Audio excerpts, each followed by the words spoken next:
لوگوں سے عزتیں تلاش کرتے ہو تو وہ کیا تمہیں عزت دیں گے؟ وہ تو کل اچھا کہتے ہیں، پرسوں برا کہنے لگ جاتے ہیں۔ لوگوں کے سامنے گڈ بک میں آنا چاہو گے تو وہ تو سویرے تمہارے بارے میں کچھ کہیں گے، شام کچھ اور کہیں گے۔ اپنی روحانی زندگی آباد کریں، اپنے مسلح کو وقت دیں، اور دنیا سے چھپ کر اس موبائل کو بند کر کے اور اپنے آپ سے بھی چھپ کے اور تنہا ہو کے چھپا کے سارا کچھ اپنے آنسو اپنے رب کی بارگاہ میں پیش کریں، اس کے حضور حاضری دیں۔ سنو نا ترمذی کی حدیث، اور اسے یاد رکھنا، نبی پاک علیہ السلام نے فرمایا اپنے دکھ لوگوں کے سامنے نہ بیان کرنا، سیٹھوں نوابوں کو نہ بتاتے پھرنا، دنیا داروں کے سامنے جا کے نہ رونا کہ میں تکلیف میں ہوں۔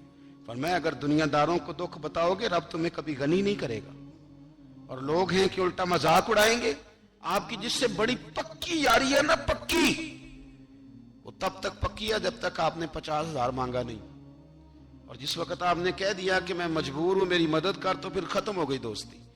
لوگوں کی تعلقات آپ کے ساتھ تب تک ہیں جب تک آپ ان سے کوئی ضرورت وابستہ نہیں کرتے۔ کریم محبوب فرمانے لگے بندوں کے سامنے دکھ نہ بیان کرنا، اللہ تجھے کبھی غنی نہیں کرے گا۔ تو اپنے دکھ اپنے رب کو بتا، تو دعائیں مانگ، تو اس کی بارگاہ میں حاضر ہو، تو اس کے حضور عرض کر۔ فرمایا اپنے دکھ اپنے رب کو بتا، وہ جلدی کرے یا دیر سے کرے تجھے ساری دنیا سے بے نیاز کر دے گا، تجھے کسی کا محتاج نہیں رہنے دے گا۔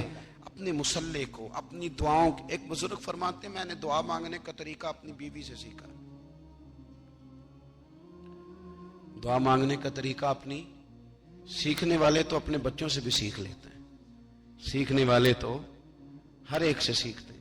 وہ کہتے ہیں میں نے دعا مانگنے کا سلیقہ اپنی بیوی سے سیکھا ہے۔ حضرت وہ کس طرح؟ فرمانے لگے میری بیوی نے نا مجھے کوئی کام بتایا، کچھ پیسوں کی ضرورت کے لیے کہا، تو میں نے اسے کہا کہ بھئی ابھی میرے پاس نہیں ہے، کچھ دنوں میں آتے ہیں تو میں دے دوں گا۔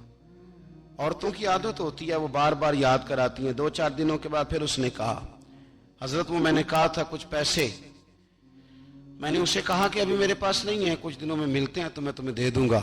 اس نے کچھ دنوں کے بعد پھر کہا حضور وہ میں نے کچھ پیسے کہے تھے۔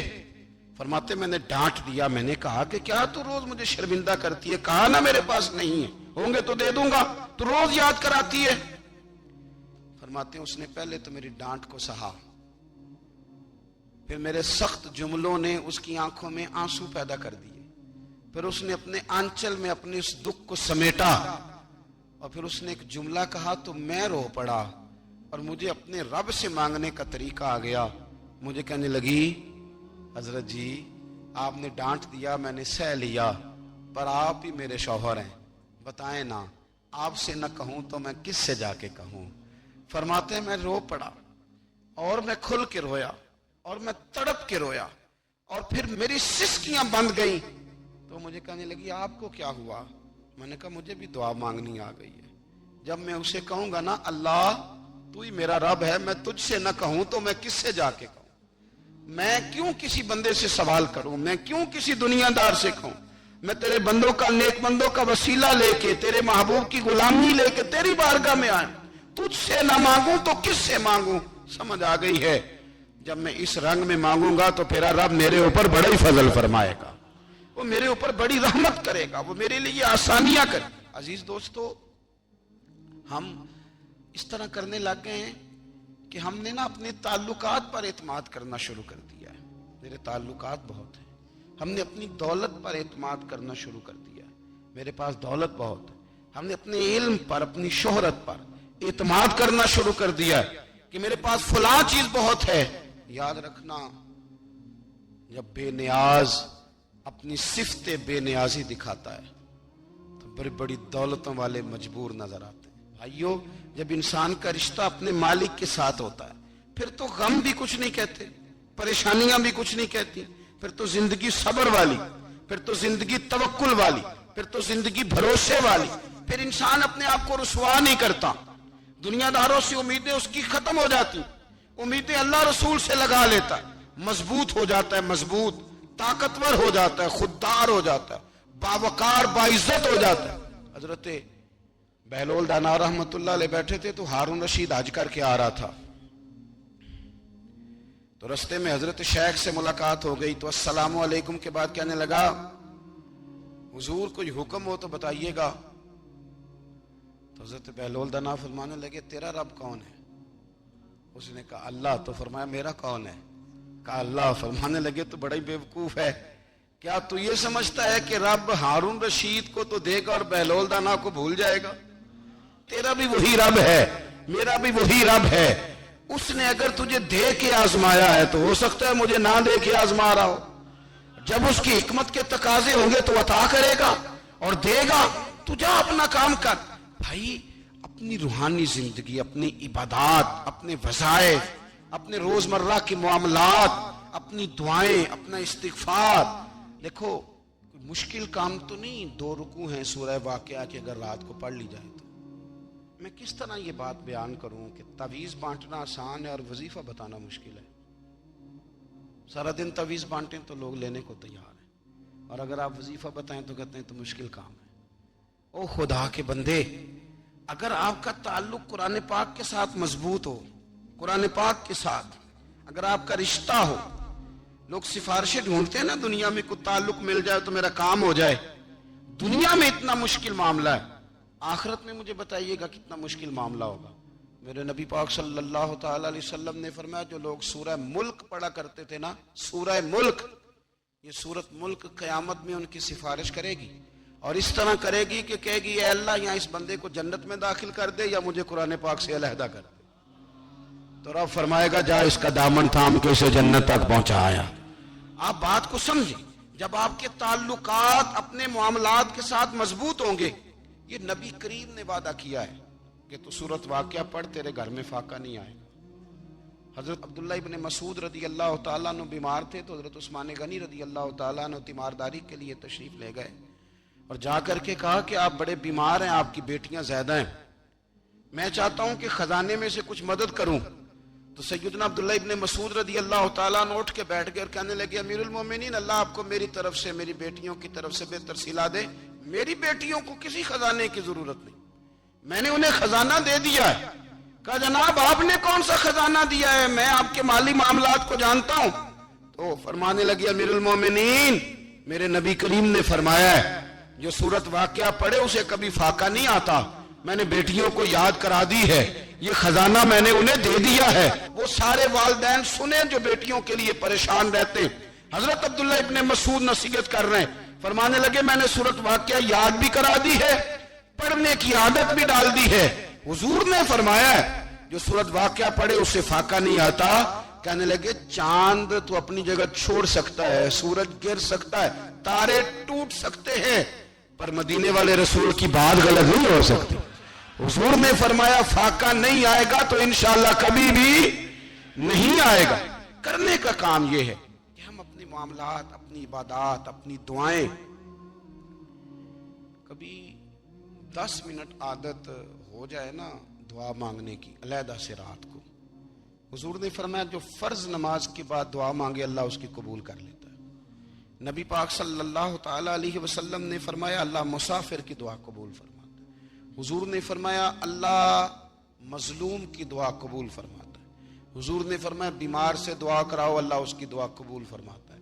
میرے نبی پاک نے فرمایا ماں باپ جب بھی اولاد کے لیے ہاتھ اٹھائیں، ویسے تے بلے شاہ تو آسمانی اڈ دیا ہی پھڑ دیں، جڑا گھر بیٹھا انہوں بڑھیا ہی نہیں. حضور فرمانے لگے ماں باپ جب بھی اولاد کے لیے دعا فرمائیں اللہ ان کی دعا کو قبول کرتا ہے. آپ اپنا تعلق بنائیں دعا کے ساتھ، عبادت کے ساتھ، مصلی کے ساتھ رشتہ بنائیں، استغفار پڑھیں. صلاح الدین ایوبی صلیبی جنگوں میں تھے، رات کو مسجد اقصی میں نماز پڑھی تو پریشان تھے. ایک بزرگ سے ملاقات ہوئی تو وہ کہنے لگے کہ آپ بڑے پریشان ہیں. کہنے لگے حضور پریشان اس لیے ہوں کہ پہلے ہی مسلمان کمزور ہے، اب میں نے سنا ہے دشمن کا ایک بحری بیڑا وہ جنگی سامان سے بھرا ہوا آ رہا ہے، تو اب ان کے پاس اور تلواریں اور نیزے آ جائیں گے، مسلمانوں کے پاس پہلے ہی وسائل کی کمی ہے، پریشان ہو کس طرح کر کے مقابلہ کریں گے. یہ بات کہتے ہی صلاح الدین ایوبی نے بزرگوں سے کہا حضور آپ بھی دعا کرنا، دعا کی بڑی طاقت ہے. میرے نبی پاک نے فرمایا دعا مومن کا ہتھیار ہے، دعا مومن کا حضور نے فرمایا تقدیر کو سوائے دعا کے کوئی چیز نہیں بدل سکتی۔ دعا مومن کا ہتھیار ہے، یہ کافر کے پاس کوئی نہیں، یہ ہتھیار ہے مومن کا۔ اللہ کرے آپ کو سمجھ آئے، پھر سنیں، کئی بار کہہ چکا ہوں، یہ ہتھیار ہے۔ کافر کے مقابلے میں جو تیرے پاس سب سے بڑا ہتھیار ہے وہ دعا ہے۔ دعائیں کرانی چھوڑ دی، کرنی چھوڑ دی، لینی چھوڑ دی۔ حضرت سیدنا انس بن مالک رضی اللہ تعالیٰ عنہ فرمایا کرتے تھے، میں نے وہ رنگ دیکھا ہے جب حضور دعا مانگتے تھے اور حضور کی مقدس آنکھوں میں آنسو بھی ساتھ ہی بہا کرتے تھے، میں نے وہ انداز دیکھا ہے۔ تو صلاح الدین ایوبی بزرگ سے کہنے لگے آپ بھی دعا کیجیے، اور خود رونے لگے اور سر سجدے میں رکھ کے رونے لگے، اور عشاء سے لے کر فجر تک روئے، خوب روئے۔ صبح وہ بزرگ آئے تو صلاح الدین ایوبی کا خوبصورت اور ہنستا ہوا چہرہ دیکھا، کہنے لگے آپ بڑے خوش ہیں، رات تو میں نے بڑے روتے ہوئے دیکھا تھا۔ تو کہنے لگے حضور وہ جو بحری بیڑا آ رہا تھا نا وہ پانی میں ڈوب گیا ہے، اب وہ نہیں آ رہا، ابھی خبر آئی ہے تو میں بڑا خوش ہوں۔ بزرگ کہنے لگے اٹھ سینے سے لگ، اور سن ایک بات، وہ بحری بیڑا پانی میں نہیں ڈوبا، وہ تیرے آنسوؤں میں ڈوب گیا ہے۔ وہ جو تو رات رویا ہے نا رب کریم کی بارگاہ میں، تو وہ ڈوب گیا ہے۔ حضرت عائشہ صدیقہ رضی اللہ تعالیٰ عنہ فرماتی ہیں، ایک عورت تھی اور اسے نبی پاک صلی اللہ تعالیٰ علیہ وسلم نے نا وہ کلمہ پڑھ کے مسلمان ہوئی، مدینہ طیبہ آ گئی، تو حضور نے مسجد نبوی شریف میں اس کے لیے مکان، ایک سادہ سا کمرہ ساتھ مسجد کے بنوا دیا، وہیں رہنے لگی۔ اکثر وہ سیدہ طیبہ کے پاس آتی تو حضرت عائشہ صدیقہ رضی اللہ تعالیٰ عنہ فرماتی ہیں وہ بڑی باتیں سناتی، اور آخر میں کہتی وہ ہار والا دن بھی بڑا عجیب دن تھا، اور میرے رب کی قدرتوں کا دن تھا، وہ بھی بڑا عجیب دن تھا۔ سیدہ عائشہ صدیقہ رضی اللہ تعالیٰ عنہ ایک دن فرمانے لگی کہ تو ہار والے دن کا بڑا ذکر کرتی ہے، وہ کیا دن تھا؟ تو خاتون کہنے لگی اماں جی وہ دن تھا جب میرے رب پر بھروسہ اور مضبوط ہو گیا، جس دن میرا اپنے رب پر توکل اور بڑھا، میرے ایمان میں یقین میں اور پختگی آئی۔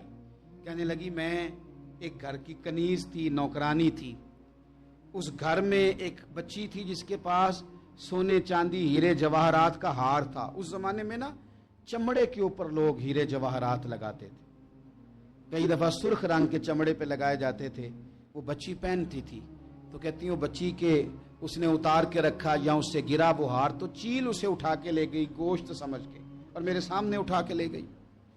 گھر والوں نے مجھ سے پوچھا، یہ بخاری میں موجود ہے، گھر والوں نے پوچھا مجھ سے کہ وہ ہار کہاں ہے، تو میں نے کہا چیل اٹھا کے لے گئی۔ گھر میں کچھ چوری ہو جائے تو سب سے پہلا الزام کس پہ لگتا ہے؟ ملازمین پہ۔ کہتے انہوں نے مجھے بڑا مارا، بڑی تکلیف تھی، حتیٰ کہ میری شرمگاہ تک کی تلاشی، میری عزت اتنی خراب کی میں بتا نہیں سکتی۔ میں نے اپنی زندگی میں ایک واقعہ دیکھا، ایک امیر گھر میں چوری ہو گئی، ملازم کو اتنا مارا کہ وہ چارپائی پہ پڑ گیا، پولیس والوں سے اتنی مار پروائی گئی کہ وہ بیچارہ چارپائی پہ پڑ گیا، اور پھر وہ اتنا بیمار ہوا، اور کچھ دنوں کے بعد پتہ چل گیا کہ چور تو اپنا بیٹا ہے ان کا، پھر اس کا انتقال ہو گیا۔ اب وہ سیٹھ صاحب اور گھر والے آ کے نا مرنے والے کے کان میں معافیاں مانگ رہے ہیں، کان میں۔ تو میں نے ان سے پھر کہا تھا کہ یہ تو اب چلا گیا ہے، تمہارا زور چلتا تھا نا، تو تم نے قانون خریدا اور تم نے اسے جتنا ہو سکا تم نے اسے مار پڑوائی، تمہارے پاس جو عدالتیں تھی تم نے وہاں کاروائی کی، اب ایک عدالت قیامت کے دن لگے گی۔ یہ کمزور تھا نا، کچھ کر نہیں سکا۔ میرے نبی پاک صلی اللہ علیہ وسلم نے فرمایا سن لو، اگر سینگ والی بکری نے بغیر سینگ والی بکری کو تکلیف دی ہوگی نا تو قیامت کے دن اسے بھی بدلہ دینا پڑے گا، کہ تیرے پاس سینگ تھے اور تو نے اسے مارا تھا۔ وہ خاتون عرض کرتی ہے سیدہ عائشہ کی خدمت میں کہ مجھے بڑا مارا، مجھے تکلیف دی، میں کہہ رہی تھی کہ میرے سامنے چیل لے گئی ہے، پر وہ نہیں مان رہے تھے، اماں جی انہوں نے مجھے بڑا مارا۔ حضرت عائشہ صدیقہ کہتی ہیں پھر کیا ہوا؟ کہنے لگی اماں جی جب کوئی میرا مددگار نہ رہا، مجھے تکلیف دے رہے تھے، رسوا کر رہے تھے، تو میں نے اپنے رب سے مدد چاہی، میرے رب کی طرف میں نے توجہ کی، میں نے کہا مالک اب تو ہی میرا مددگار ہے،